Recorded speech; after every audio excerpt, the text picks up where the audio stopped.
Okay, so what's your all survival food plan? What do you have that you have constant production around the year?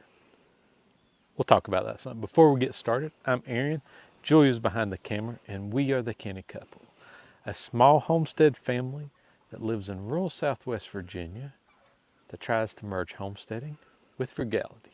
So, one of the things we talk about a lot is frugality is about food. So, we look at this from basically a three-way perspective. Frugality, producing our own food; survival food, the ability to produce food in bad times; and we like them. So, so let's talk about here. So, blueberries. This is 2 days before September. I am still picking blueberries. There are still some very blue ones over here. Probably down right now to about just a handful. Fourth cup. Fourth cup, enough to eat. Nothing huge, but enough to chew on. So what we try to do is, our plan is, we've started staggering all of our blueberry trees. So we've got different varieties that come in at different times.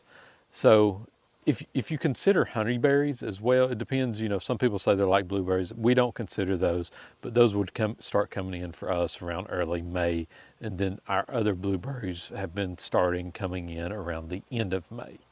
So this year, so far, we've had continuous picking since the end of May. At least every 2 days, I've been picking blueberries. This is constant. It's gone since the end of May to, we're going to be in September here in a day or two, and still picking, a few, not many. I do have some more up here, up this way, that my hope is they're supposed to be some of the latest bearing ones on the market. Like in October, right? That's what I'm hoping. So my goal is from the end of May to frost, being able to pick blueberries every 2 days.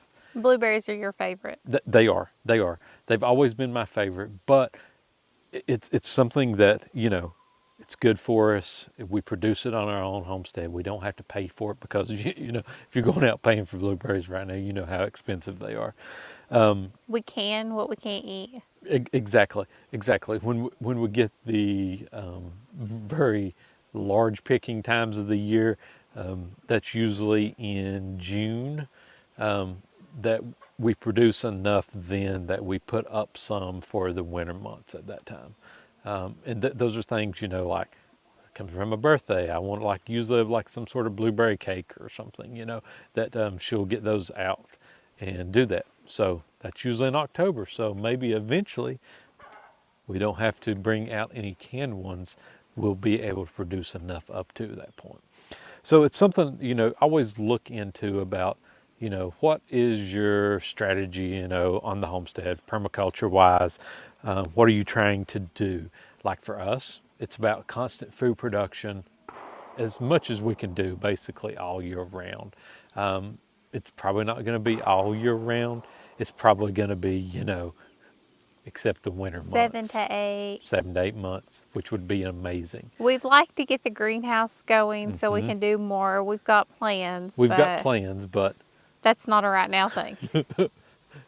the priority list, It's as on you the bottom. homesteaders know, you've got that priority list, and right now it was up here, and all the other things have moved it down here.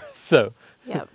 So we're always doing things, always got things going on the homesteads. Like right now, like besides this picking, we're picking tomatoes every 2 days at the moment as well. So we're constantly getting tomato production that she's going to put up for the winter to make all of our things, probably for the pantry challenge when it comes around. I noticed there a few minutes ago before we started this, I need to go pick 2 bunches of elderberries that's ready. So things like this are things that are always going around the homestead, things that we can do to produce things. I will say, I'll pick a few here to show you like what we are getting right now. They're good, and I always like to to eat a few, but you know, you can sort of see right there. So we're getting those right now. Give us a second, I'm gonna take you to another bush here right quick. Okay, so one of the things I want to show you right now is these right here. I don't know when these produce, if they'll get any bigger or not. This one here and another one are supposed to be a 2-time producing one. So it produces less amounts the second time that it does, but we're not getting hardly any usually That's the second time. not a very big bush yet. Right, right. But either way, you know, I might be able to pick a couple of these off toward the end of September if they do anything. Well, that would cover our your oatmeal. Exactly. You know, stuff like that. We're always looking for food production, and anything you can get to grow in the fall, the later months, look into it. You know, I always think about what if, what you can do, anything like that, you know. It helps from a not just like harvesting, but also from a preserving standpoint. It does. All your harvests as it come in, we've looked at this for apple trees, peach harvest, anything that we do, we really look at when do they come in, and we try to stagger as much as we can. We're in like a continuous preserving mode from May to September, September. October. Right. Depends, you know, what all's done good that year and stuff. So, I mean, we're constantly preserving, and it's sort of a steady instead of an all at once. So it depends on what you like from that perspective. If you're looking at preserving, if you want to do it all in a weekend, or if you want to do it a little bit over time. I like a little overtime. Yeah. But hopefully this gave you some inspiration, just thinks about some things you can do around on the homestead, you know, if you want to. Or even your garden. Or even your garden, you know. Always be on the lookout of ways to keep that food production going, you know, for like days, years on end, because some things you got to look at too. They ain't going to produce every year or for years on end. Like honeyberry produces 40 years. Things like that, you know, you can definitely get in, put them into your homestead. But, you know, make sure you hit that like and subscribe button and leave down the comments, you know, what have you planted on the homestead in the past year that you hope will bring a lot of good edible food in the future. And thank you for joining us on the Canny Couple, where we work hard, live simple, and enjoy life. Have a wonderful day.